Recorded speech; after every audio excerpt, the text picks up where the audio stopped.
चलिए, तो आज की क्लास होगी आपकी किसकी? हिस्ट्री की। क्या पढ़ेंगे आज? हम हिस्ट्री पढ़ेंगे। ठीक है, जो आपकी हिस्ट्री की क्लास है वो आपकी चलेगी, यानी कि इतिहास। आज हम इतिहास को पढ़ने वाले हैं। ठीक है, इससे पहले आपने इतिहास में क्या पढ़ा था? आपका वैदिक काल आपने पढ़ लिया। ठीक है, अब आज की जो क्लास है वो क्या आपकी सामाजिक परिवर्तन है। और सामाजिक परिवर्तन आप जानते हो क्या होता है आपका। ठीक है, क्या पढ़ेंगे हम? सामाजिक परिवर्तन पढ़ेंगे। और किसमें पढ़ेंगे? वैदिक काल में। इस वैदिक काल में आपका एक और काल है, उसको क्या बोलते हैं? ऋग्वैदिक काल। क्या बोलते हैं? ऋग्वैदिक काल। ठीक है, देखो आपका क्या है? ऋग्वैदिक काल है। अब इसमें आपको क्या देखना है? जो आपका सामाजिक परिवर्तन है, और परिवर्तन में आपको क्या देखना है? पहले नंबर तो आपको पता ही, जो सामाजिक परिवर्तन होता है वो क्या होता है, यानी समाज में परिवर्तन। ठीक है, अब जैसे अगर मैं इसमें आपको पढ़ाऊंगा तो सबसे पहले आपको क्या पढ़ाऊंगा? सामाजिक परिवर्तन। एक तो आपका वैदिक काल है, वैदिक काल से आपका क्या बनता है? ऋग्वैदिक काल। इस ऋग्वैदिक काल में हम क्या पढ़ेंगे? जो हमारे पुरोहित हैं, जो पूर्वज हैं, उनके बारे में। दूसरी फिर हम इसके बारे में पढ़ेंगे क्या महिलाओं की जो स्थिति थी वो कैसी थी। ठीक है, फिर उसके बाद में देखेंगे जो आपके दासों की स्थिति वो कैसी थी, वो पता करेंगे। दास जो होते हैं उन दासों की स्थिति के बारे में पता करेंगे। जो महिलाएं, महिलाओं की स्थिति के बारे में पता करेंगे कि इसमें क्या क्या होता है। तो सामाजिक परिवर्तन क्या है आपका, उसको जानने का प्रयास करते हैं। ठीक है, तो आइए सभी बच्चे जानने का प्रयास करते हैं क्या है आपका। तो देखिए, आज की जो क्लास आपकी लगेगी वो किसकी लगेगी? सामाजिक परिवर्तन के बारे में। और सामाजिक परिवर्तन में क्या? वैदिक काल, उसके बाद में ऋग्वैदिक काल। इसमें जानने का प्रयास करते। देखिए, पहला पॉइंट आपका क्या है कि ऋग्वैदिक समाज क्या है आपका? ऋग्वैदिक समाज। इसमें देखना ध्यान से, ऋग्वैदिक समाज अपेक्षाकृत समतामूलक। क्या होता है आपका? समतामूलक था। इसमें तीन वर्णों की क्या मिलती है? आपकी चर्चा मिलती है। ठीक है, यानी कोई आपसे पूछे जो आपका ऋग्वैदिक काल है वो कैसा है, तो आप बताओगे उसमें कि ऋग्वैदिक समाज क्या है आपका? ऋग्वैदिक समाज अपेक्षाकृत क्या है आपका? समतामूलक था, यानी कैसा था? सक्षम था। ठीक है, इसमें क्या आपका कि तीन वर्णों की क्या मिलती है? आपकी चर्चा मिलती है। वो तीन वर्ण आपके कौन से हैं उनको जानने का प्रयास करते हैं। देखिए, पहला वर्ण आपका क्या है? पुरोहित। क्या है? पुरोहित। अब ये पुरोहित का मतलब क्या होता है भैया? देखिए, इसमें क्या आपका कि जो समाज के वैदिक क्या है? जो समाज के वैदिक नेतृत्व का क्या करता है? दावा किया करता है या दावा करता है, उसको क्या बोलते हैं हम? पुरोहित बोलते हैं। दूसरा क्या है? देखिए आपका राजन। क्या है? राजन। इस राजन का मतलब क्या आपका कि जो समाज सुरक्षा का दावा किया करता है, या क्या करता है? जो समाज सुरक्षा का दावा करता है, मैं समाज की रक्षा करूंगा या कोई सुरक्षा करने का वादा करता है, उसको क्या बोलते हैं? राजन बोलते हैं। क्या बोलते हैं? राजन। ठीक है, तो राजन का मतलब क्या है? जो आपके समाज की सुरक्षा का दावा करता है उसको क्या बोलते हैं? राजन बोलते हैं। ठीक है, पुरोहित का मतलब क्या आता है कि जो समाज में वैदिक नेतृत्व का क्या करता है? आपका दावा करता है, उसको हम क्या बोलते हैं? पुरोहित बोलते हैं। क्या बोलते हैं? पुरोहित। अगला देखिए, तीसरा पॉइंट आपका क्या है? कहने का मतलब तीन वर्ण थे आपके, दो वर्ण हो गए, तीसरा वर्ण आपका क्या है? देखिए कि शेष लोग। क्या है आपका? शेष लोग। अब ये शेष लोग क्या होते हैं आपके? इनमें आते हैं आपके जन सामान्य। कौन आते हैं आपके? जन सामान्य। ठीक है, तो आपको पता चल गया आपका कि पहला आपका पुरोहित जो क्या करता है कि समाज का नेतृत्व करेगा कि यहाँ पे क्या हो रहा है। ठीक है, यानी पूरी की पूरी पैरवी करेगा कि यहाँ क्या होगा क्या नहीं होगा, ये सारी चीजें करेगा। दूसरा आपका जो राजन होता है, राजन का कार्य क्या होता है कि आपका राजन का कार्य होता है कि जो समाज है उसकी सुरक्षा करना। क्या करना? उसकी सुरक्षा करना। ठीक है, तो उसको सुरक्षित रखना किसका कार्य होता है? आपका राजन का। ठीक है, हो गया। उसके बाद जो बचते हैं वो कौन लोग बचते हैं? आपकी जनता बचती है। कौन बचता है? आपका जनता। उसको बोलते हैं क्या? जन सामान्य बोलते हैं। उसको क्या बोलते हैं? जन सामान्य। तो पता चल गया आपके तीन मूलक, वो तीन वर्ण कौन से आपके? तो पहला आपका पुरोहित, दूसरा आपका राजन, और तीसरा आपका शेष लोग। कौन? शेष लोग, जिनमें हम और तुम आते हैं। ठीक है, आगे देखिए, आगे क्या आपका? आगे पढ़ते हैं। उस काल में वर्ण विभाजन का आधार पेशा था। ठीक है, किसमें? जो आपका ऋग्वैदिक काल है उसमें क्या था आपका कि जो आपका वर्ण था, यानी वर्ण विभाजन का आधार क्या था? आपका पेशा था। क्या था? पेशा, यानी वर्ण का विभाजन करना क्या था? उनका पेशा था। ठीक है, पेशा हो गया। आगे क्या है? आरंभ में यानी कि शुरू में, आरंभ में वर्ण शब्द का अर्थ क्या था? आपका रंग था। क्या था? रंग था। तो याद रखना, जो आपका वर्ण शब्द है उसका शुरू में जो आपका वर्ण शब्द था उसका जो अर्थ था वो क्या था? आपका रंग था। क्या था? रंग। ठीक है, आगे देखते हैं। ऋग्वेद में कहा गया है, किसमें कहा गया? आपका ऋग्वेद में कहा गया है। ऋग्वेद में कहा गया है कि आर्य एवं दास दो ही वर्ण हैं। कौन से आपके? ऋग्वेद में आपको कहा गया है कि आपके ऋग्वेद में आपके दो वर्ण दिए हैं, वो भी कौन से आपके? एक तो आपका आर्य और दूसरा कौन है? आपका दास। ठीक है भैया, कौन है आपका? एक तो आपका कौन सा आर्य है, दूसरा आपका कौन है? दास। ये क्या है आपके? दो ही वर्ण हैं, दो ही वर्ण हैं। किंतु जैसे हम आगे चलते हैं, आगे चलकर देखा क्या? विभाजन का आधार पेशा है। क्या है आपका? विभाजन का आधार क्या है? आपका पेशा है, या पेशा हो गया। ठीक है, पेशा हो गया, तो पेशों में क्या है आपका, पेशों में परिवर्तन के साथ क्या, जो आपके पेशे हैं उनमें परिवर्तन के साथ क्या है, परिवर्तन के साथ वर्ण स्थिति बदल सकती थी। क्या होता है, जो आपके पेशे हुआ करते, जैसे वर्ण का विभाजन करना उनका पेशा था, तो इस पेशे में क्या हो सकता है कि अगर चाहते तो आप क्या कर सकते हैं कि परिवर्तन के साथ वर्ण की स्थिति में क्या कर सकते हो, आप परिवर्तन कर सकते हो या उसको बदलाव कर सकते हो। ठीक है, कर सकती थी। दूसरे शब्दों में कह सकते हैं, क्या कह सकते हैं हम कि एक राजन क्या, एक राजन पुरोहित हो सकता था। ठीक है, यानी एक जो राजन है वो क्या हो सकता है, आपका पुरोहित हो सकता था, या पुरोहित क्या हो सकता था, आपका राजन। जब राजन पुरोहित बन सकता है तो पुरोहित राजन भी तो बन सकता है। ठीक है, तो एक राजन क्या आपका पुरोहित हो सकता था, एक पुरोहित आपका क्या हो सकता था, देखो राजन, तथा जन सामान्य कि जो आपके जन सामान्य वो क्या हो सकते हैं, आपके जन सामान्य पुरोहित एवं राजन के वर्ड में क्या कर सकते हैं, जा सकता था। ठीक है, क्लियर हो गया, अब तो कोई समस्या नहीं रहेगी। यानी क्या है, आपका जो राजन है वो आपका पुरोहित हो सकता है, और जो आपका पुरोहित है वो आपका राजन हो सकता है। फिर इसमें क्या होगा, जो आपके जन सामान्य यानी कि आपकी जनता जो है वो पुरोहित एवं राजन के वर्ड में क्या कर सकती है, जा सकती है। ठीक है, आपका पुरोहित है उसकी तरफ भी जा सकती है, आपका राजन है उसके साथ भी जा सकती है। ठीक है, ये क्लियर। आगे देखिए, अब देखते हैं हम क्या, या महिलाओं की स्थिति का पता करते हैं, किसका, जो आपके महिला हैं उनकी स्थिति का पता करते हैं कि उनकी स्थिति क्या है और कैसा परिवर्तन हो उसमें। तो आइए देखते हैं, प्रयास करते हैं। इसमें क्या है, देखिए इसमें कह सकते हैं हम क्या कि कुल मिलाकर महिलाओं की स्थिति कैसी थी आपकी, ठीक थी। कैसी थी, ठीक थी। अब देखिए आज की महिला में और अब की महिला में देखना कितना डिफरेंट है आपका। आज की महिलाओं को देखो और इन महिलाओं को देखना, इसमें क्या है देखिए कि कुल मिलाकर महिलाओं की स्थिति कैसी थी आपकी, ठीक थी। ठीक है, वीर पुत्रों की कामना की जाती थी। कैसे पुत्रों की, वीर पुत्रों की कामना की जाती थी, परंतु पुत्रियों के जन्म को कैसा को बोलते हैं, इसको क्या बोलते हैं, इसको हतोत्साहित, क्या करते हैं, हतोत्साहित नहीं किया जा सकता था। ठीक है, यानी लड़का वैसे क्या करते हैं, वीर पुत्रों की कामना करते हैं, लेकिन अगर कन्या हो जाती तो क्या होता है, तब भी कोई ऐसी बात नहीं है। ठीक है, नहीं किया जा सकता था। लड़कियों का विवाह क्या करते हैं, उसका यौन वानरम के बाद होता था। उनका उपनयन भी होता था। क्या होता था, उनका उपनयन भी होता था। तथा शिक्षा प्राप्त का अधिकार था। यानी जो लड़कियां थी उनका जन्म के बाद में क्या होता है कि उनका जो विवाह होता है वो कब होता है उनका, कि जैसे यौन का मत होता है, जैसे वो यौन जैसे जवानी में आते नहीं है उनका, जैसे जवान होना, उसके बाद में उनका क्या होता, शिक्षा का उनको अधिकार था। ठीक है, शिक्षा वगैरह का उनको अधिकार प्राप्त था। वे पति के साथ क्या करती हैं, आपका यज्ञ में भी भाग लेती हैं। क्या, जैसे मान लो कोई लड़की है, लड़की जन्म लिया, जन्म लेने के बाद क्या होता है उसका, जैसे वो बड़ी होती है, यौन अवस्था में आती है, तो यौन अवस्था में आने के बाद फिर क्या होता है, लड़की जैसे उसका, जैसे किसी भी जो कन्या इसमें जन्म लेती है उसका क्या विवाह होता है, और विवाह होने के बाद फिर क्या होता है, जैसे जिस भी मतलब किसी भी लड़की का अगर जैसे शादी करते हैं उसे पति के साथ, तो क्या करता है, जैसे पति यज्ञ या हवन वगैरह जो भी करते हैं उसमें क्या करती थी, ये अपना हिस्सा लेती थी। यानी उनके साथ में क्या करती कि यज्ञ पद्धति को पूरा करती थी। ठीक है, यज्ञ में भी क्या करती थी भैया, आपका भाग लेती थी। वे युद्ध में भी क्या करती, हिस्सा ले सकती थी। यानी ठीक है ना, पता चल गया आपको। यानी क्या कर सकते, जो इस जमाने की यानी स्त्रियों की जो हमने हालत देखी वो क्या थी आपकी, ठीक थी। इसमें क्या होता था कि जो आपकी जो स्त्रियां थी वो क्या करती, वीर पुत्रों की कामना करती। और ये स्त्रियां कैसी थी कि अपने पति के साथ में जो यज्ञ पद्धति होती है उसमें भी क्या करती, अपना हिस्सा लेती। लेकिन यज्ञ पद्धति के साथ में एक और, अगर मान लो कहीं पर आपका युद्ध हो रहा है, पति युद्ध करने जा रहा है, तो उसमें भी क्या करती, जो आपकी स्त्रियां वो क्या करती, उसमें भी भाग लेती थी। क्या करती थी, भाग लेती थी, क्या मतलब हिस्सा ले सकती थी। ठीक है, वे सभा की क्या थी, आपकी कार्यवाही में भी क्या करती हैं, आपकी हिस्सा लेती थी। जैसे मान लो जो राजा महाराजा की जो सभा होती है, आपकी जो सभा होती है, जो दरबार वगैरह लगता है, उसमें भी क्या करती है, वो अपने पति के साथ में हिस्सा लेती थी। ठीक है, आगे देखिए, आप देखते हैं किसकी, दासों की स्थिति देखते हैं। महिलाओं की स्थिति आपको पता चल गई।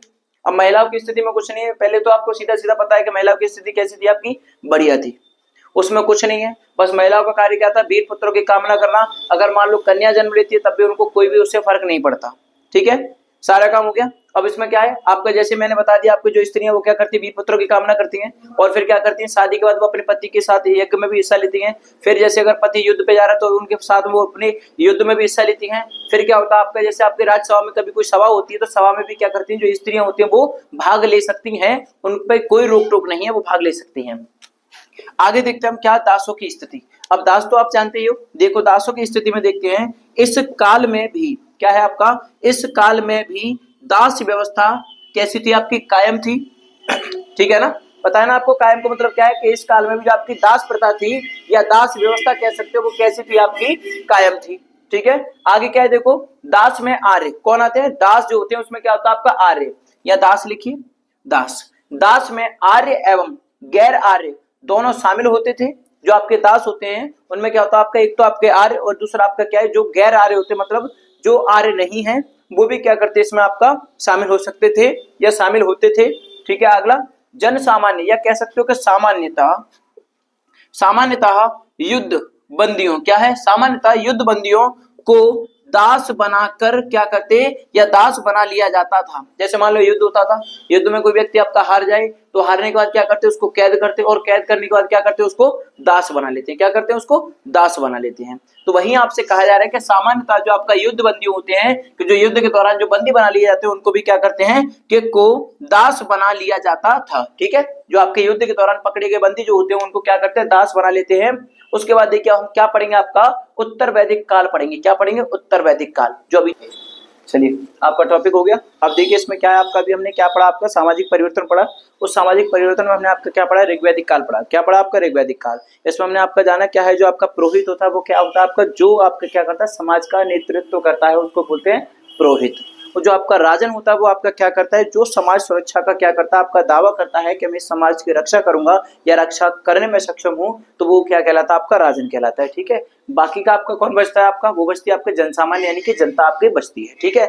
इस समाज में आपका क्या था, देखिए जब हम इसके आगे हमने थोड़ा सा इसके आगे पढ़ा तो हमने देखा कि इसके आधार पर जो आपका बड़ का विभाजन होता है, और बड़ विभाजन का मतलब क्या था, इसमें पेशा था, यानी ये प्रथा थी आपकी कि यहाँ बड़ का विभाजन होता है। लेकिन जैसे हमने ऋग्वेद के अनुसार देखा, जो आपका वर्ण शब्द का अर्थ है उसको बोलते हैं रंग। क्या बोलते हैं, रंग। लेकिन आपका एक चीज और कि ऋग्वेद में कहा गया है, यानी क्या कहा गया आपका, जो ऋग्वेद में ये बोला कि जो आपका वर्ण शब्द है उसको हम बोलते हैं रंग। क्या बोलते हैं, उसको रंग कहा जाता है। और आपका जो आपका क्या है, जो ऋग्वेद में कहा गया है कि इसमें आपके दो ही वर्ण थे, कौन से, एक तो आपका आर्य, दूसरा आपका कौन था, दास, ठीक है। यानी ऋग्वेद में आपका इतना बताया गया कि आपके ऋग्वेद में दो वर्ण हैं, और दो वर्ण में आपका क्या है, एक आपका आर्य और दूसरा आपका क्या है, दास। यही दो वर्ण आपके हैं, ठीक है। फिर इसके बाद हम थोड़ा सा आगे बढ़े, हमने देखा यहाँ पे कि महिलाओं की जो स्थिति है उसके बारे में क्या वो है, तो उसको पढ़ा हमने कि यहाँ तक जहां हमने पढ़ा है, जो आपके ऋग्वेद में कि महिलाओं की स्थिति कैसी थी आपकी, ठीक थी। जो आपकी महिलाएं थी वो क्या करती थी कि अपने वीर पुत्रों की कामना करती थी। क्या करती, कि जो आपके पुत्र होते थे उन लड़कियों के, तो वो उसके लिए क्या करती महिला, जो महिलाओं के पुत्र होते थे वो अपने कामना करती थी कि हमारे जो पुत्र हो वो वीर होना चाहिए। कैसा, वीर। लेकिन जैसे अगर उनकी पुत्री जन्म लेती तो वो कैसे होते, थोड़े उदास हो जाते। कैसे हो जाते, थोड़े उदास हो जाते। अब इसमें क्या हुआ, देखो धीरे धीरे करके हमने देखा कि चलो वो अपने पुत्रों की कामना कर रही हैं। उसके बाद हमने पढ़ा कि जैसे लड़कियों का जन्म हुआ, उसके बाद वो अपनी यौवन अवस्था में आई, फिर उनका विवाह हुआ, फिर वो भी यही करती। लेकिन इसमें जो लड़कियों के बारे में बताएगा वो ये था आपका कि जो स्त्रियां होती थी वो क्या करती कि अपने पति के साथ में, जैसे पति उनका यज्ञ करता है, यज्ञ या यज्ञ पद्धति पूरी होती तो उसमें क्या करती कि अपने पति के साथ में यज्ञ में बैठती। फिर जैसे उनका पति कभी युद्ध करने जा रहा है तो अगर युद्ध हो रहा है तो वो अपने पति के साथ में युद्ध में भी भाग ले सकती हैं, वहां पर भी उनके साथ में कोई रोक टोक नहीं, वो वहां पे अपने पति के साथ में उसमें युद्ध में भाग लेती। उसके बाद जैसे मान लो अगर जैसे उनका पति अगर मान लो किसी सभा में जा रहा है, या कोई जैसे राजाओं की सभा होती है, अगर सभा में जा रहा है और कोई सभा हो रही है तो उसमें भी वो क्या करती है, अपने पति के साथ में उसमें हिस्सा ले सकती है, ठीक है। क्या कर सकती हैं, आपका हिस्सा ले सकती हैं। और ऐसे ऐसे करके हमने उसको पढ़ा। फिर उसके बाद हमने देखा जो आपकी दास प्रथा थी कि दास की स्थिति कैसी थी, तो हमने वो भी आपका पढ़ा, ठीक है। क्या पढ़ा हमने, दास की स्थिति, ठीक है। अब उस दास की स्थिति थी। अब दास आपके क्या होते हैं, आप जानते हो दास कैसे होते हैं आपके, ठीक है। तो दास में जैसे हमने पढ़ा तो इसमें देखा कि इस काल में जो दास थे उसकी क्या थी आपकी, कि दास व्यवस्था कैसी थी आपकी, कायम थी, यानी कह सकते हो कि निरंतर से चल रही थी। ये होता है आपका, ठीक है। दास में क्या था आपका, एक तो उसमें दास जो होते हैं, दास के अंदर आपके दो लोग आ सकते हैं, एक तो आपका आर्य आ सकते हैं और एक आपका गैर आर्य आ सकते हैं। मतलब एक तो जो आपके आर्य हैं वो भी आपके दास हो सकते हैं, और दूसरा आपका क्या है, जो आपके आर्य नहीं होते वो भी आपके दास हो सकते हैं, ठीक है। ज्यादातर क्या करते हैं, जैसे मान लो युद्ध के दौरान कभी किसी को जैसे बंदी बना लिया तो उनको भी दास बना लिया करते थे ये लोग, ठीक है। क्या करते हैं, जैसे मान लो कभी युद्ध हुआ, युद्ध के दौरान कोई आपका बंदी बन गया, कोई पकड़ लिया गया तो उसको बंदी बना लिया। अब बंदी बनाने का क्या करेंगे, उससे दास मतलब उसको दास बना लिया करते थे। तो जरूरी नहीं है कि आपका आर्य और गैर आर्य हो, लेकिन उसकी वजह से युद्ध के दौरान अगर कभी उनको मिलता तो युद्ध बंदी में अगर किसी को पकड़ लेते तो उसको भी क्या करते, वो उसको भी अपना दास बना लेते, ठीक है। दास बनाने के बाद हो गया, दास बना लेते। अब उसके बाद देखिए यहाँ पे क्या आपका, अब हम पढ़ेंगे उत्तर वैदिक काल। वहां तक तो आपकी महिलाओं की स्थिति ठीक थी कि वो सभी में अपना भाग लेती। पतियों के साथ अपने यज्ञ में भाग लेती हैं, सभा में भाग लेती हैं, अपने युद्धों में भाग लेती हैं, ठीक है। अब आते हैं उत्तर वैदिक काल में। इसमें देखते हैं क्या है आपका कि उत्तर वैदिक काल में आपका क्या है, देखिए चतुर्वर्ण व्यवस्था। क्या है आपकी? चतुर्वर्ण व्यवस्था, ठीक है। अब चतुर्वर्ण व्यवस्था में देखते हैं क्या है कि पहली बार ऋग्वेद में क्या आपका 10वें मंडल के क्या है आपका पुरुषोक्त में क्या थे आपके 4 वर्ण थे। कैसे थे आपके? 4 वर्ण। किसमें? उत्तर वैदिक काल में। ऋग्वेद में कितने थे आपके? 3, और उत्तर वैदिक काल में जैसे आपने प्रवेश किया तो उसमें देखा आपने कि आपके कितने थे? चतुर्वर्ण व्यवस्था थी। अब ठीक है, यानी पहली बार कह रहे हैं कि ऋग्वेद के 10वें मंडल की बात कर रहे हैं। किसकी? 10वें मंडल में आपके क्या थे कि पुरुषोक्त थे। क्या? पुरुषोक्त में 4 वर्णों की क्या मिलती है आपको? यथा। अब 4 वर्ण आपके कौन से हैं? देखिए कि पहला आपका ब्राह्मण, दूसरा आपका क्षत्रिय, और तीसरा आपका वैश्य, और चौथा क्या आपका शूद्र, ठीक है। तो यानी 4 वर्ण आपके कौन से हो गए? पहला आपका ब्राह्मण, क्षत्रिय, वैश्य और क्या आपका शूद्र हो गया। इसके बाद देखिए आगे क्या है? का, ठीक है, हो गया आपका यथा। अब क्या है आपका? इन सब का देखो, यह है किसका? ब्राह्मण, क्षत्रिय, वैश्य और शूद्र का क्या मिलता है आपको? जिक्र मिलता है। क्या मिलता है? जिक्र मिलता है। अतः चारों वर्णों का क्या है आपका? उद्भव। क्या है आपका? उद्भव। उद्भव का संबंध उत्तर वैदिक काल से जोड़ा जाता है, ठीक है। यानी कोई अगर आपसे पूछे कि ब्राह्मण, क्षत्रिय, वैश्य और शूद्र होते हैं तो इनका जो उद्भव या इनका संबंध किससे जोड़ा जाता है, तो आप बताओगे किससे जोड़ा जाता है इनका? कि उत्तर वैदिक काल से इनका क्या करते हैं? इनका संबंध जोड़ा जाता है, ठीक है, हो गया। यानी इनका जिक्र मिलता है और इन चारों का जो चारों वर्ण है इनके जो उद्भव है उसका जो संबंध है वो किससे जोड़ते हैं हम? उत्तर वैदिक काल से इसको जोड़ा जाता है। आगे देखिए, हालांकि इस काल में स्पष्ट रूप से वर्ण विभाजन का क्या था आपका? आधार जन्म नहीं बना था, ठीक है। यानी क्या था जो आपका स्पष्ट रूप से इस वर्ण में, यानी क्या था इसमें, इस काल में आपका वर्ण विभाजन का जो आधार था वो जन्म नहीं बना था, ठीक है, जन्म नहीं बना था। परंतु यह भी सत्य है कि इस काल में या इस काल तक ऋग्वैदिक काल की सामाजिक गतिशीलता नहीं बन रही या नहीं बन सकी थी, ठीक है। यानी क्या था आपका क्या था जो विभाजन था, यानी जो आपका वर्ण विभाजन था उसका आधार नहीं जन्मा था। लेकिन इसमें क्या कि परंतु यह भी क्या था आपका? सत्य था कि इस काल में आपका ऋग्वैदिक काल का क्या हुआ आपका कि ऋग्वैदिक काल की सामाजिक गतिशीलता नहीं बन सकी, ये ठीक है, नहीं बन रही या नहीं बन सकी थी, ठीक है। उसके बाद देखते हैं क्या? महिलाओं की दशा देखते हैं। अब क्या? पहले महिलाओं की स्थिति, अब महिलाओं की दशा को चेक करेंगे। तो महिलाओं की दशा क्या है उसके बारे में जानते हैं। देखिए क्या है कि उत्तर वैदिक काल में महिलाओं की जो दशा थी वो क्या थी आपकी? कि दशा में तुलनात्मक रूप से क्या हो गया आपका? गिरावट देखने को मिलती है। क्या मिलती है? गिरावट देखने को। पहले वहां पर आपकी महिलाएं हिस्सा लेती थी पर यहाँ पर दिक्कत हुई उनको। देखो परिवर्तन कितना है कि उत्तर वैदिक काल में महिलाओं की दशा में तुलनात्मक रूप में गिरावट देखने को मिलती है, ठीक है। एक उत्तर वैदिक काल के ऐतरेय, क्या है आपका? ऐतरेय ब्राह्मण ग्रंथ में पुत्र को क्या बोला है? परिवार का रक्षक एवं पुत्री को दुख, क्या बोला है? पुत्री को दुख का कारण कहा गया है, ठीक है। ये है आपका, यानी किसमें आपका जो महिलाओं की दिशा थी उसमें चेक कर रहे हैं, उसमें वो भी कायम है आपका उत्तर वैदिक काल में। उत्तर वैदिक काल में क्या है कि आपका उत्तर वैदिक काल में महिलाओं की दशा में क्या हुआ आपका? तुलनात्मक रूप से गिरावट देखने को मिलती है, यानी परिवर्तन देखने को मिलता है, ठीक है। एक उत्तर वैदिक काल के ऐतरेय, एक वो है आपका ग्रंथ, उसका नाम क्या है आपका? ऐतरेय ब्राह्मण ग्रंथ है। उसमें क्या है आपका जो आपका पुत्र है उस पुत्र को क्या बोलते हैं कि परिवार का रक्षक कहा गया है, एवं आपकी पुत्री को क्या बोला है कि दुख का कारण बताया गया है। और ये क्या आपका कि उत्तर वैदिक काल था, ठीक है, या उत्तर वैदिक काल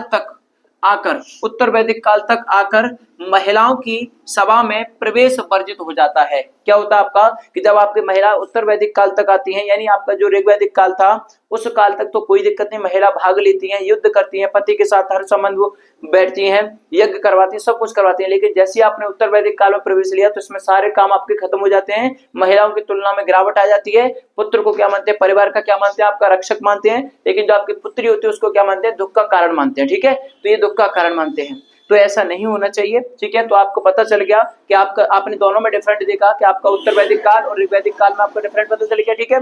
आपको पुरोहित का शब्द पता चल गया कि आपका पुरोहित क्या होता है, आपका राजन क्या होता है, आपको ये सारी चीज पता चल गई।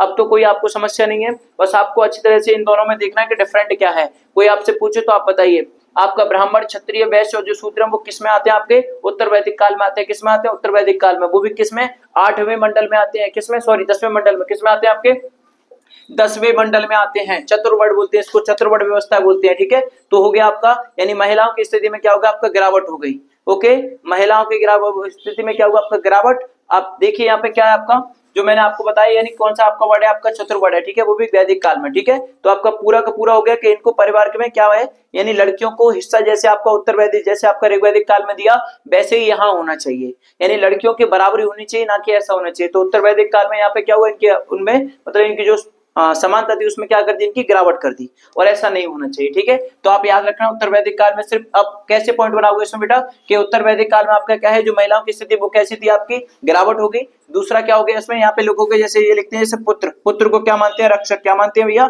रक्षक, ठीक है, ये रक्षक मानते हैं। लेकिन स्त्री जो आपकी लड़की होती है, यानी पुत्री, उस पुत्री को क्या बताया इन्होंने, दुख का कारण बताया। किसका, दुख, दुख का कारण, दुख का कारण बताया, ठीक है। क्या बताया, यानी जो पुत्र है उसको क्या बोलते हैं, रक्षक, और इसको क्या बोलते हैं, दुख का कारण। वो भी किस ग्रंथ में कहा है आपका, उस ग्रंथ का नाम लिख देना भैया, ठीक है। ग्रंथ आप पता कर लेना, ग्रंथ क्या आपका, ग्रंथ कौन सा है आपका, ऐत्रेय, कौन सा है ग्रंथ, ऐत्रेय, ऐत्रेय ब्राह्मण, ब्राह्मण ग्रंथ है आपका, ठीक है। ऐत्रेय ब्राह्मण क्या आपका ग्रंथ है, ये ग्रंथ है जिसमें क्या बोला आपको, आपको पता चल गया पुत्र को रक्षक और पुत्री को क्या बोला उन्होंने, दुख का कारण बताया गया है। ये देखिए बस।